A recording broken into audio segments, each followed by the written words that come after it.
Senador, o governo Lula, apesar de toda a filosofia de gastos do presidente, que muitas vezes gera reação do mercado, vem culpando o Congresso Nacional pelo descontrole das contas públicas, diante de aprovação de medidas como a prorrogação do PERSE, aquele programa emergencial para o setor de eventos, da desoneração da folha. Qual é a sua visão sobre esse embate e a sua expectativa sobre as medidas de aumento de arrecadação nesse semestre?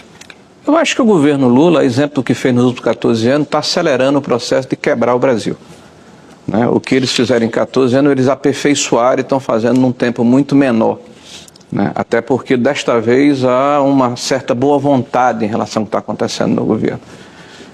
Vejam que o déficit desse ano foi de 230 bilhões de reais, contra uma expectativa de pouco menos de 100 bi, 1% do PIB, deu 12,1%. Então, toda a economia que foi feita em 4 anos de governo do presidente Bolsonaro, que mesmo com pandemia, mesmo com guerra da Ucrânia, mesmo com Brumadinho, mesmo com uma crise energética que foi a maior de 92 anos de crise de seca, nós tivemos uma diminuição da dívida pública de mais de 2% e um superávit de mais de 54 bilhões de reais.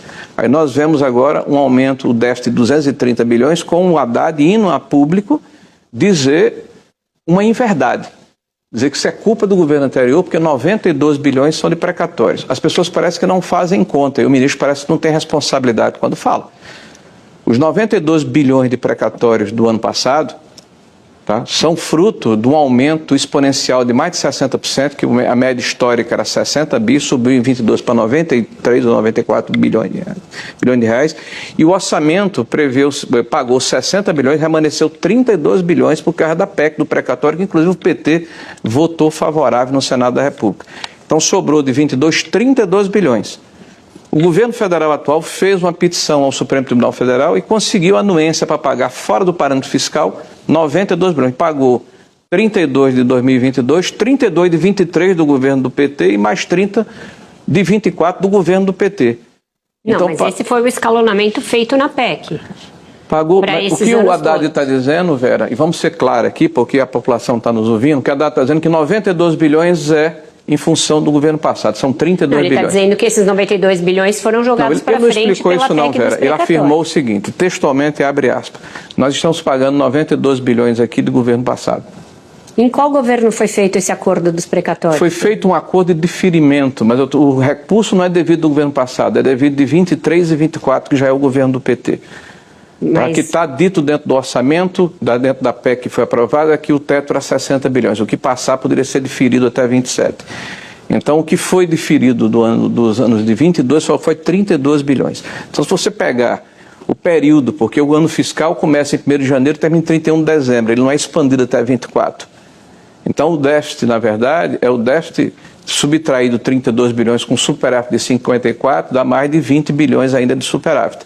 Então nós estamos tendo um governo que está muito mais preocupado em aumentar as receitas, inclusive com receitas não recorrentes, como é o caso do PIS/PASEP, como é o caso do CAD, e as despesas que estão sendo colocadas dentro do orçamento, elas são permanentes.